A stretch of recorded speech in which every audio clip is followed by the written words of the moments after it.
성서 고고학자 중에 가브리엘 바케이라는 분이 있습니다. 텔아비브에 있는 바일란 대학교 고고학 교수이기도 합니다. 이분이 박사과정 학생 전에 고고학 사이트에서 자주 일을 하고는 했는가 봅니다.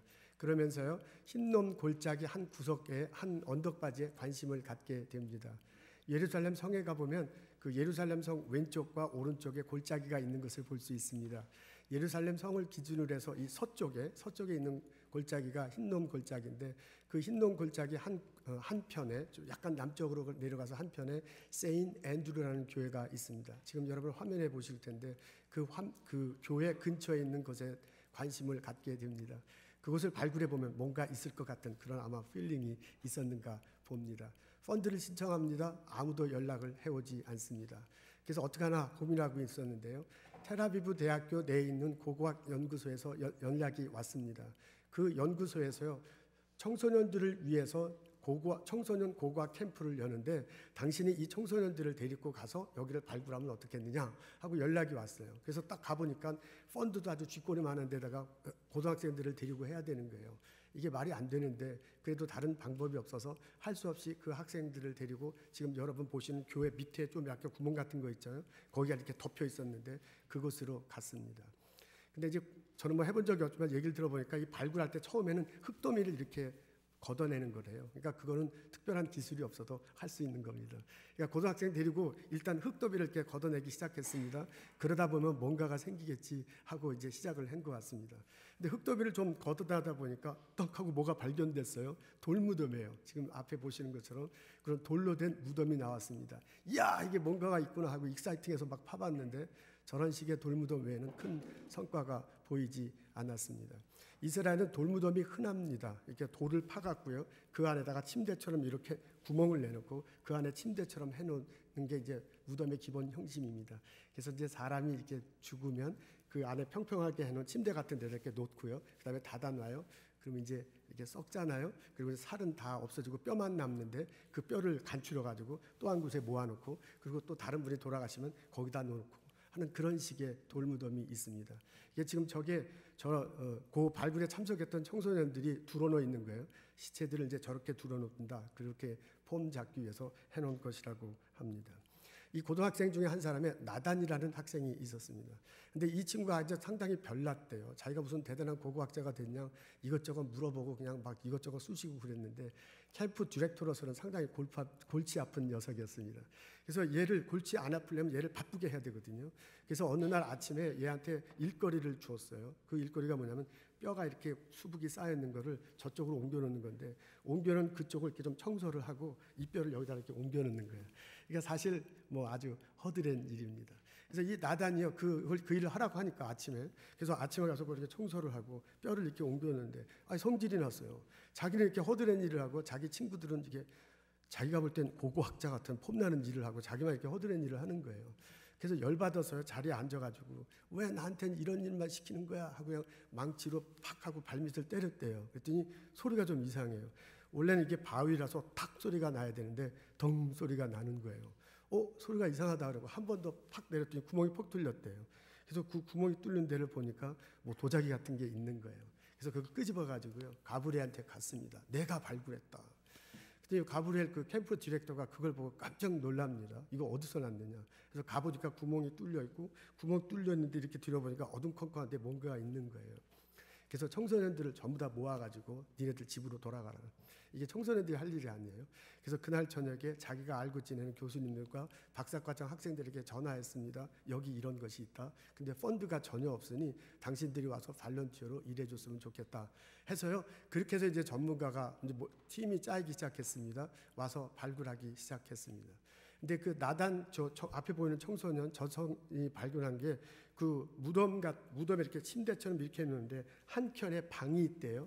그 방 안에는 여기에 누인 사람이 쓰던 물건들을 거기다 이렇게 평상시에 쓰던 물건을 그 안에 집어넣는 거예요. 근데 평상시에 쓰던 물건을 집어넣은 방을 저 소년이 발견한 것입니다. 그래서 그 안을 열어보니까 여러 유물들이 우르르 쏟아졌습니다. 기원전 7세기 유물들이 거기서 이렇게 막 쏟아지게 됐습니다. 그것도 아주 소중한 건데요. 근데 발굴가들 눈에 띄는 하나의 물건이 있었습니다. 평상시 잘 보지 못한 것이 있었는데 지금 앞에 보시는 저겁니다. 저게 담배 꽁치, 담배 이렇게 피우면 하나 아주 담배 피우고 난 다음에 꽁초 있잖아요. 꽁치가 아니라 꽁초죠. 그 담배 꽁초만한 사이즈의 저런 물건이 있었습니다. 요게 도대체 두께는 2.5cm 정도였다 그래요. 아주 조그만 거였는데 도대체 요게 도대체 뭔가 궁금해가지고 해가지고 연구소에 갖고 왔습니다. 그래서 연구소에 가서 이렇게 들여다 보니까 은으로 되어 있는 거예요. 99% 순은으로 되어 있습니다. 그리고 요 담배꽁치처럼 이렇게 되는데 가운데가 이렇게 약간 구멍 뚫려 있어요. 이렇게 해서 저쪽으로 흐네요. 그래서 그 안에 들어보니까는 거기에 글자가 써 있는 거예요. 우리는 전혀 궁금하지 않은데 그것도 궁금한 사람은 또 그냥 환장하잖아요. 그거 읽어봐야 돼. 그거 읽어봐야 돼 그거를. 그래서 읽어보려면 그게 이제 이렇게 종이처럼 돼 있어가지고 두루마기처럼 이렇게 말려 있는 거라 요걸 이렇게 펴야 된대요. 근데 이렇게 피는데 확 피면 이게 다 부서지는 거야. 그러니까 이게 살살 그 고고학자들 기술이 있겠죠. 그래서 이걸 살살 피는데 3년 걸렸다고 합니다. 3년에 걸쳐서 이게 펴놓은 것이 여러분 보시는 거예요. 여러분 보시기에 이제 왼쪽에 그게 이제 담배꽁초만한 게 2개가 있는데 그 2개를 이렇게 해놓은 겁니다. 그러니까 어떤 부분은 제대로 있고 어떤 부분은 밑에 있는 거는 이제 그 잊어버린 이제 그런 것입니다. 근데 보니까 지금 이렇게 글자가 뭐 이렇게 막 써 있죠. 저게 이제 글자예요. 우리가 볼 때는 애들 장난놓은 것 같은데 저게 고대 히브리어랍니다. 그래서 고대 히브리어로 된 것을 오른쪽에 여러분 보시기에 오른쪽에 현대 히브리어로 번역을 해놨습니다. 그랬더니 어서 많이 듣던 소리입니다. 여호와가 내게 복을 주시고 너를 지키시기를 원하며 여호와가 그 얼굴을 내게 향하사 너에게 은혜를 주시길 원하며 여호와가 그 얼굴을 내게로 비추사 너에게 평강 주시기를 원하노라. 민수기에 있는 말씀이 거기에 적혀 있는 것을 볼 수 있게 됐습니다. 이렇게 해서요 현존하는 구역 문서 중에서 그다음에 여호와라는 이름이 있는 그 문서 중에서 가장 오래된 것을 발굴하게 되었습니다. 이 유물이 공개되자 구약학자들이 화끈하게 이렇게 달아올랐습니다. 어떻게 해서 이 성경 구절이 은박지에 적혀져 있는가? 이게 그때 당시 사람들에게 무슨 역할을 했는가 하는 것에 대해서 연구하고요. 그 연구 논문들이 쏟아져 나오기 시작했습니다. 학자들은요, 이것이 제사장의 축복 기도라고 그렇게 주장합니다. 오늘 우리가 읽은 본문에 보면 22절과 23절에 보면요. 제사장들이 이 축복의 기도문을 선포할 수 있음을 알 수 있습니다. 22절에 이렇게 적혀져 있습니다. 여호와께서 모세에게 일러 가라사대 아론과 그 아들들에게 고하여 이르기를 너희는 이스라엘 자손을 위하여 이렇게 축복하라. 그러니까 아론과 제사장들에게 너 이스라엘 백성들에게 축복하는데 어떻게 축복하냐면 이렇게 축복하라고 제사장 된 그 사람들에게 말해준 것입니다. 아론과 그 아들들은 제사장들이었어요. 그때 당시 이스라엘 사람들은 아무나 제사장이 될 수 있는 게 아니라 레위 지파에 있는 사람만 제사장이 될 수 있었습니다. 그러니까 아론과 그 아이들은 레위 지파였고 그리고 또한 제사장이었습니다. 제사장 너희들이 이스라엘 백성들을 축복할 때 이런 식으로 축복하라라고 하나님께서 말씀해 주신 것을 적어 놓은 것입니다. 이렇게 제사장들이요 이스라엘 자손들에게 축복을 하면 하나님께서 이스라엘 백성들에게 축복해 주시겠다고 그렇게 말합니다. 오늘 보면 27절에 나와 있습니다. 그들이 이같이 내 이름으로 이스라엘 백성들에게 축복할지니 내가 그들에게 복을 주리라. 제사장이 축복을 하면요, 축복을 선포한 그 제사장이 백성들에게 복을 주는 게 아니고 제사장이 하는 역할은 그냥 축복을 선포하는 거예요. 누가 축복을 하느냐? 하나님이 복을 주신다 그런 얘기입니다. 그러니까 하나님이 복을 주시는데 제사장이 축복을 통해서 복을 주시겠다는 그런 내용이 적혀 있는 것을 알 수 있습니다. 이 축복 기도문은요, 우리가 볼 때는 그냥 기도문이나라고 이렇게 보이는데 아주 그 전문가들이 볼 때는 잘 짜여진 시같이 그렇게 보여집니다. 우리말로는 분명치 않은데 히브리어로 번역해 놓으면 아주 뚜렷합니다. 지금 그냥 보기 위해서 보면 앞에 이렇게 세 절로 되어 있는데요. 이것이 점층적으로 이렇게 점점 이렇게 넓어지는 그런 느낌, 구조 자체도 그렇고요. 느낌도 그렇고 이렇게 점점 넓어지는 그런 느낌을 줍니다. 낱말의 숫자에서도요. 24절에 3개가 있고요. 25절에는 낱말이 5개고요. 6절에는 7개예요. 3개, 5개, 7개. 예, 홀수로 나가죠. 그다음에 이제 자음의 숫자에도 엿볼 수 있는데 원래 히브리어는 모음이 없었습니다. 자음만 있었는데 자음 숫자에도요. 15개, 20개, 25개. 다섯 개 이렇게 나가죠. 그리고 각 구절마다 여호와가 주어로 나와 있고 동사가 2개로 되어 있습니다. 복을 주시고 지키신다, 비추고 베푸신다, 향하고 평강을 준다. 내용 자체도 이렇게 좀 퍼지는 느낌이 있습니다. 예를 들자면 제사장이 혼자 축복을 선언하잖아요. 여호와가 내게 복을 주시고 너를 지키시기를 원하며 라고 제사장이 혼자 선포할 때 그 듣는 사람은 여러 사람이 듣잖아요. 그러니까 한 명에서 여러 사람을 이렇게 퍼져요. 내용 자체도 또한 그렇습니다. 그리고 이게 히브리어에, 우리는 이제 히브리어에 익숙치 않아서 그런데 히브리어에 아주 익숙한 사람이나 혹은 이스라엘 사람들이 읽기에는 읽을 때 그 뉘앙스라나 이런 것이 이렇게 점점점 퍼지는 그런 느낌이 든다고 합니다. 그러니까 지금 이 축복 기도문 자체가 잘 짜여진 시 같고 점점점 하나에서 이렇게 퍼지는 느낌이 들고 그 느낌 속에서 하나님이 내게, 하나님이 이스라엘 백성들에게, 하나님이 우리들에게 이렇게 축복하시는구나라고 받아들여질 수 있습니다. 여기에서 말하는 축복의 내용은 이제 첫 번에 보면 축복을 말하는데 물질적인 것이라고 합니다. 인간 생활에서 가장 필요한 것, 음식, 옷, 집, 그리고 재정에 가는 거예요. 인간 세상에서 가장 필요한 이런 것들을 하나님께서 여러분에게 채워주실 것입니다 라고 제사장이 선포하는 것입니다. 그리고 기본적인 생활을 할 때 꼭 필요한 내용들, 그런 것들을 지켜달라고 합니다. 우리 살다 보면 예기치 못한 재앙이 있잖아요. 질병 만납니다. 가난과 악의 위험을 당하게 됩니다. 그런 것에서 지켜주십시오. 하나님께서 그런 걸 지켜주시면 제사장이 선포하는데 제사장이 지켜주는 게 아니에요. 제사장은 선포만 하는 거예요. 하나님께서 지켜주실 것이다 라고 그렇게 고백하면서 축복했습니다. 여기서 말하는 은혜는요, 하나님의 말씀을 듣고 이해하면서 삶 속에 적용할 때 느끼는 그런 은혜였습니다. 유대인들에겐 가장 소중하게 여기는 것이 2가지 있었습니다. 집도 없어도 되고요, 돈 없어도 되고요, 뭐 다 없어도 되는데 이 2가지는 반가지 있어야 되는데 그게 뭐냐면 학교고 그리고 라바입니다. 선생님하고 학교는 있어야 돼요. 그래서 저희가 교육받는 것을 그렇게 소중하게 여겼는데 그 교육받는 것 중에 가장 넘버원이 뭐냐면 성경을 읽고 해석하는 거예요. 성경이 무슨 뜻이구나. 그것을 아는 것, 그게 유대인들에겐 가장 소중했습니다. 성경 내용이 하나님에 관한 내용이 나오잖아요. 하나님께서 여러분에게 복을 주시고 여러분을 지키십니다. 이 내용이 뭔가를 이해하고 배우는 것, 그것을 가장 소중하게 여겼습니다.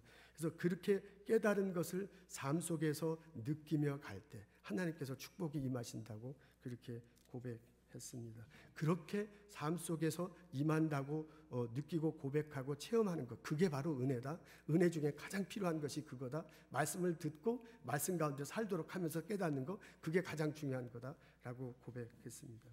여기서 말하는 평강은요, 하나님께서 마음속 깊은 곳에 내리는 평강, 피스를 말하는 겁니다. 우리가 되게 평강하다, 평안하다 그러면 육신이 평안해. 육신이 이제 어려움 없이 잘했을 때 이게 평강을 느낍니다.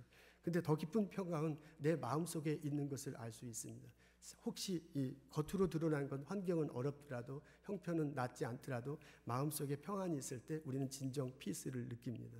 근데 신앙생활하는 우리들은 알지 않아요? 이 겉으로 드러난 피스도 참 중요하고 마음의 평안도 참 중요하지만 정말 우리들에게 평안한 건 영혼의 평안이 있는 것을 알 수 있습니다. 그러니까 여기서 말하는 평강은요, 하나님께서 그 얼굴을 내게 향하여 두사 평강 주시기를 원하노라 그렇게 얘기했는데 하나님께서 그 얼굴을 내게 향하여 이렇게 두시면서 주시는 평강은 이렇게 겉으로 드러난 평강도 평강이죠. 마음속에 오는 평강도 평강이죠. 근데 그런 것들을 다 포함한 영혼의 평강을 의미하는 것입니다.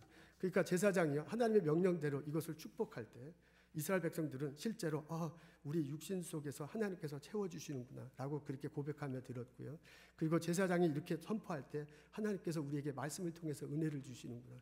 제사장이 이것을 선포할 때요, 하나님께서 우리 영혼에게 평강을 주시는구나 라고 그렇게 받아들이고 예배를 받아들이고 이 축복 기도를 받았다고 생각합니다. 이 하나님 명령에 따라 축복 기도를 할 때요, 처음에는 제사를 지내는 가운데 이것을 했을 것으로 추측합니다. 구약시대 때 어떻게 제사를 지냈는지 순서가 어떻게 됐는지 사실 잘 모릅니다.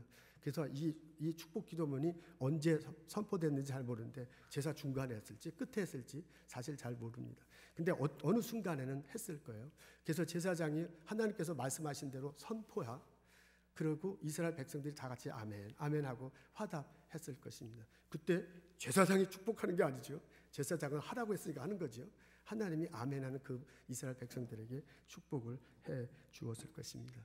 그러다가요, 나중에 이게 제사 때 이렇게 제사장이 축복을 하다가 이게 점점점 삶에 적용이 되면서 아마 가정에서도 아버지가 하지 않았을까라고 그렇게 학자들이 추측을 합니다.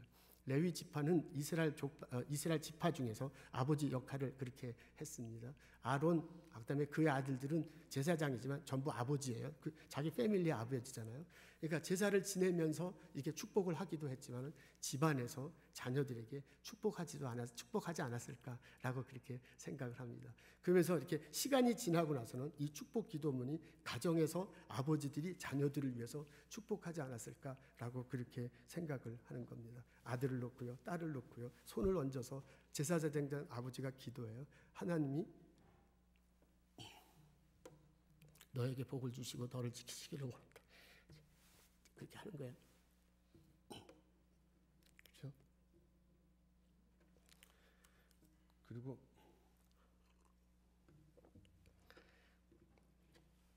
그러면서요, 이제 이스라엘 백성들이 이게 익숙해졌을 것 이제 점점점 익숙해져 가지고요. 나중에는 본인들이 이렇게 하나님의 기도와 하나님의 축복이 필요한 그런 상황이 되잖아요. 살아가면 별일을 다 겪잖아요. 그때 이것을 외우면서 혹은 이 축복 기도문을 읽으면서 하나님의 복을 구하지 않았을까라고 그렇게 생각합니다. 그러면서 합니다. 그래서 백성들이 각자가 제사장이 지금 없더라도요, 어려운 일 당할 때, 좋을 때, 슬플 때, 기쁠 때 이 축복 기도문을 외웠을 것이다. 결혼식 때 이렇게 제사장이 있을 땐 제사장이 축복을 선언하지만 이렇게 외우면서 축복을 간구하지 않았을까, 이렇게 학자들이 추측합니다. 그러다 나중에 이게 발전을 해서요, 이렇게 은박지에다가 이렇게 적어놓고, 그리고 이걸 두루마리로 만들어서 이 고가 이렇게 두루마리가 생겨서 구멍이 있잖아요. 거기다 줄을 끼우는 거예요. 그래서 이렇게 목에 걸고 다니지 않았을까. 그러다가 이게 발굴된 것이 아닌가라고 그렇게 생각하고 있습니다. 이런 식으로 학자들이 연구하고 발굴해 이제 논문들을 읽은 것들 이렇게 정돈한 것인데요. 이런 식으로 해석하고 받아들입니다. 하여간 확실한 것은 고대 이스라엘 백성들이요, 이 축복 기도문을 그냥 하는 거구나 이렇게 여기지는 않은 것 같습니다. 제사장이 제사 드릴 때 선언했고요, 자신 삶 속에 실제로 이것을 아멘으로 받아들일 때 하나님께 삶 속에서 축복으로 임하셨을 거라고 그렇게 여겨지고 있습니다.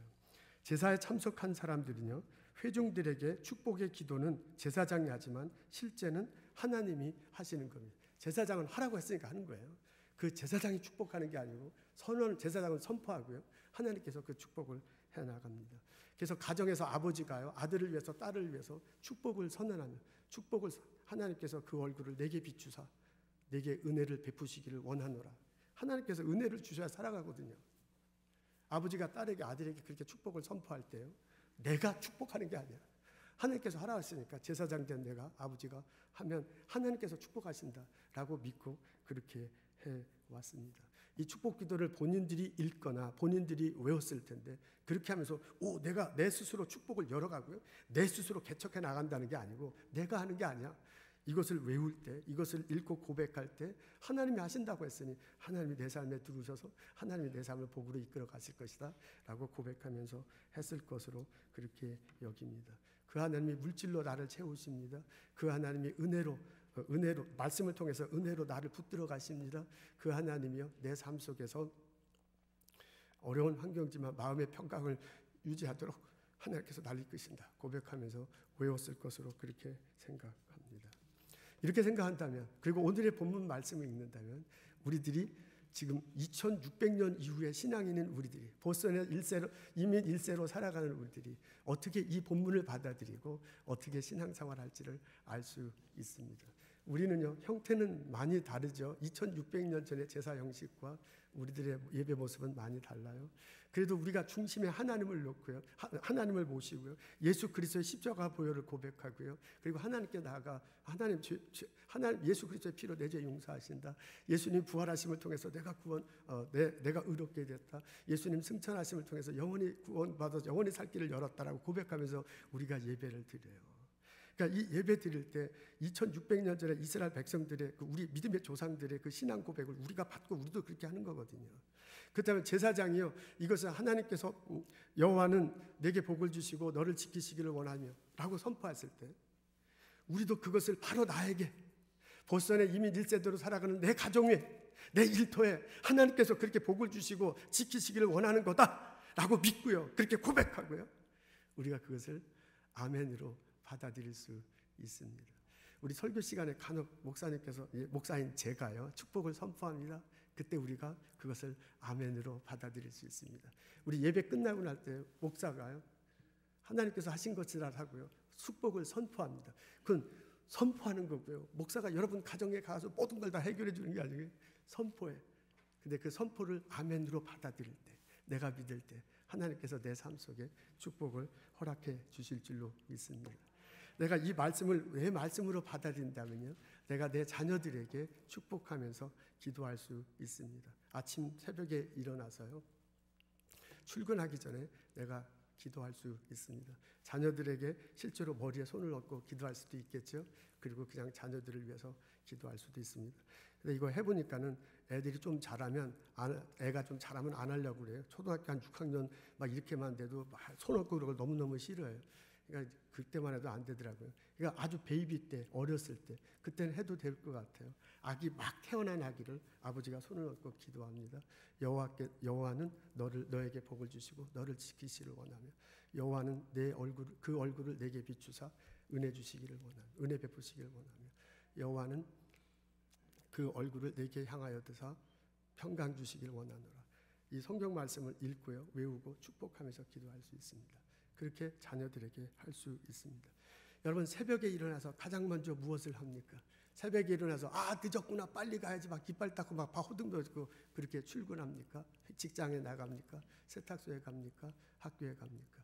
여러분, 새벽에 일어나자마자 혹은 여러분의 일터에 가장 먼저 도착해서 오늘의 이 축복 기도문을 읽고요, 이것을 외우면 어떻겠습니까? 하나님께서요, 내가 그렇게 무릎 꿇고 기도할 때, 내가 그 자녀들 놓고 그렇게 축복하며 기도할 때 하나님께서 임재하실 것입니다. 하나님께서 그렇게 축복하실 것입니다. 우리의 믿음의 조상들이잖아요. 이 믿음의 조상들이 한 이 고백과 축복, 그 프랙티스한 것이 오늘날 우리에게도 이어지기를 원합니다. 그래서 우리 신앙생활하는 우리 성령교회 교우들 마음속에요, 우리 성령교회 삶 속의 일터 속에 하나님의 축복이 함께하시기를 주님의 이름으로 축원합니다. 아멘. 아마 여러분들 중에 목사가 이렇게 제사장 돼서 축복하며 기도한다는 것에 대해서 불편하신 분도 있을 수도 있습니다. 사실 사람들에 대한 생각은 여러 가지가 이제 많이 다르기 때문에요. 사실 교회에 와서 좀 교양 있게, 좀 매끄럽게 예배드리고 가면 되지, 뭐 또 이렇게 자꾸 축복이냐. 그리고 축복 그럼 또 아멘 해야 되잖아요. 이게 좀, 여러분 축복합니다, 아멘, 그러면 이게 또 그것도 불편한 사람은 상당히 불편할 수 있습니다. 그리고 어떤 사람은요, 내가 내 삶에서 열심히 살면 되는 거야. 열심히 살다 보면 결과가 좋은 것도 되지, 뭐 그렇게 꼭 하나님 앞에 거지도 아니고 하나님이 축복해 주셔야, 하나님이 함께 해 주셔야 뭐 내가 삶의 열매가 있느냐, 이런 생각을 가지신 분도 있을 수 있습니다. 아마 혹시 우리들 중에, 제가 이제 저보다 연세 드신 어른들도 많은데, 이제 나이도 어린 사람이 뭐 참 축복하면서 기도하냐, 이제 이런 것들이 좀 불편하신 분들도 있을 것 같습니다. 근데 제가 있잖아요, 그 마음을 충분히 이해합니다. 왜냐하면 제가요, 한때는 그런 생각을 가졌기 때문에 그렇습니다. 한때는 목사가 제사장 돼서 축복하며 기도한다는 것에 대해서 상당히 반감이 많이 있었습니다. 그게 저희 아버님 때문에 그래요. 저희 아버님은 가난한 농촌 지역에서 평생 목회를 하시다가 돌아가셨습니다. 근데 그 초등학교 때 아버지를 생각하면 떠오르는 이미지들이 몇 가지인데, 목사로서 아버지예요. 그 중에 하나가 뭐냐면 교인들을 붙들고 기도하는 거예요. 근데 막 교인들에게 막 기도하고 목에 손을 얹고 기도하는데, 주여 축복하시옵소서, 주여 믿습니다, 막 이러는 거예요. 근데 주여 믿습니다 이러면 돼야 되는데, 그걸 꼭 믿습니다 뭐 이렇게 기도해요. 근데 저희 아버님 일본어를 좀 하셨어요. 잘하셨어요. 그래가지고 믿습니다 이러면 되는데, 믿습니다 그러면서 침 튀기면서 막 하는데, 초등학교 때 그걸 보는데, 너무 그게 불편한 거야. 이건 아니다. 아니 뭐 믿습니다 하면서 침 튀기면서 꼭 그 축복 기도해야 그 축복이 임하는 거냐. 그래서 제가 초등학교 때 결심을 했습니다. 나는 앞으로 목사가 되면 교양 있고 세련되게 목회를 하겠다. 이제 축복합니다도 축복합니다, 표준어법으로 딱 이러면 되지, 이러면 안 되겠다. 그리고 제가 굳게 결심을 했습니다. 1991년도에 테네시 연회에서 제가 목사 안수를 받았습니다. 연합감리교 목사 안수 받기는 과정이 너무나 길어요. 그리고 복잡해요. 그리고 여러분 아시겠지만 30년 전에 테네시에는 이제 갔더니 목사님이 한 700분 계신데 그 중에 흑인 목사님이 한 서너 분 계시고 한국 사람 나 혼자 이제 거기서 이제 받는 건 참 쉽지 않았습니다. 그래서 어쨌든 한 번도 안 떨어지고 내가 미국 가서 운전면허증 시험보다 한 번 떨어졌는데 목사 한 수 과정에 받아 한 번도 안 떨어졌어요. 이러고 내가 목사 한 수를 받았다는 거 아니에요. 그래서 목사 한 수를 딱 받으니까 한쪽에는 자부신 거예요. 한쪽에는 교만이 꽉 차서 이제부터 나는 교회에 있고 세련되게 목회를 할 수 있겠구나라고 그렇게 생각이 들었습니다. 이제 연애를 하기 직전에 한 2주 내내 감독님부터 연락이 왔어요. 클락스빌이라는 데 가서 목회를 하라 그래요. 근데 클락스빌이라는 데가 테네시가 내시빌이 이렇게 중간에 있는데 거기서 북쪽으로 1시간 떨어진 데 가면 100일 공수부대가 있습니다. 육군 주력 부대입니다. 그래서 이제 여러분 뉴스 같은 데 자세히 보면 해병대가 이제 외국에 갈 때 해병대가 이렇게 먼저 하고 그다음에 육군 부대가 들어가는데 그 첫 번째 들어가는 부대가 이 바로 100일 공수부대입니다. 근데 거기 아주 이제 미 육군 주력 부대가 있어요. 거기에 부대 주변에 이제 미국인 군인 남편하고 한국인이 사시는 이제 그런 가족들이 한 20분쯤 거기에 한 2,000명쯤 이렇게 돼 있었습니다. 그래서 이제 제가 거기 가서 목회를 하게 됐습니다. 근데 이제 제가 처음 이제 거의 한 28년 전이니까 30여 년 전에 이제 그분들 이제 가서 목회를 하는데 이게 잘 못 듣던 소리. 그분들 환경이 참 어려워요. 힘들어요. 안 그러신 분도 있죠. 안 그러신 분도 있고 신앙생활 잘하시고 건강하게 사시는 분도 많고 참 좋으신데요. 대체로 이제 환경이 어려워요. 그래서 처음 듣는 소리를 참 많이 해가지고 어려운 소리를 참 많이 해서 제가 목사가 돼갖고 가서 한 3-4개월 되어서 교우들을 만나고 얘기하는데 그분들이 막 어려우니까 어려운 얘기를 나한테 하는 거예요. 근데 어려운 얘기를 나한테 들으면 이제 내가 뭔가를 해야 되는데 그 뭔가를 하기가 참 힘들었어. 그래서 교우들이 와서 내게 얘기할 때는 내가 세련되 아주 딱 세련되게 들을 수 있었습니다. 그러고 난 다음에 그런 다음에 내가 이제 뭔가 반응을 보여야 되는데 이게 들을 때는 교양 있게 딱 들을 때는 멋있게 들으면 되니까 교양 있게 들으면 되는데 그다음에 반응을 보일 때 이렇게 세련되게 반응을 해야 되는데 세련되게 반응은커녕 어떻게 반응해야 되는지 전혀 모르겠어요. 그 내용들이 제가 살아온 것과는 다르기 때문에 참 그랬습니다. 남편하고 어려운 얘기를 하는데요. 그렇다고 막 남편 쫓아가서 너 왜 그러냐 막 이럴 수도 없고요. 경제적으로 참 어려운데 그렇다고 막 제가 돈이 있어서 막 줄 수 있는 것도 아니고요. 몸 아프신 분들도 참 많이 있는데 그렇다고 제가 또 의사도 아닌데 뭐 고칠 수 있는 거 아니고요. 교우들이 와서 막 어려움을 얘기하는데요. 내가 할 줄 아는 게 아무것도 없는 이래가지고 참 답답해서 이게 도대체 뭐냐 이게 목사가 이게 아무것도 아니구나 라는 그렇게 막 좌절한 때가 있었습니다.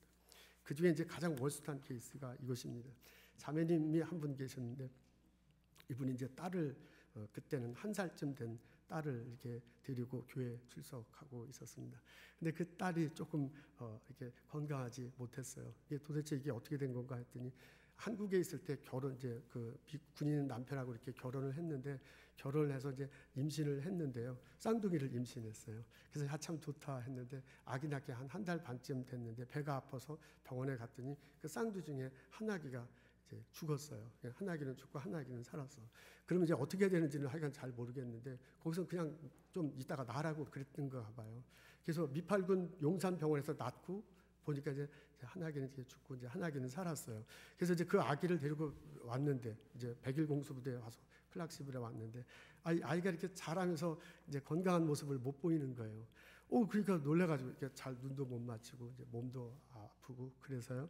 그래서 이제 일반 병원에 갔더니 이제 아기가 문제가 있는 거예요. 뱃속에 있을 때 죽은 아이 피가 이쪽에 들어왔어. 그래서 반은 살아있는 아고 아이가 반반씩 섞인 거예요. 50%가 죽은 아이 피가 있어서 이렇게 되고 한 3-4년밖에 못 살 거다라는 이제 그런 이야기를 듣게 됩니다. 그래서 그 아이를 데리고 이제 매주 오면 우리 다 같이 예배 끝나고 모여서 기도하고 그러는데요. 얼마나 마음이 아픈지 몰라요. 얼마나 가슴이 찢어지겠어요.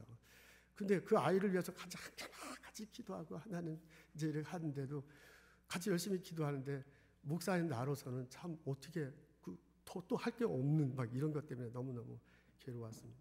근데 하루는 한편 그 자매님이 우리한테 찾아와서 시어머니가 애를 뺏고 자기를 자꾸 내쫓으려고 그런대요. 그래서 깜짝 놀라갖고 이게 도대체 어떻게 된 거야? 우리 집사람하고 불이 나게 달려갔어요.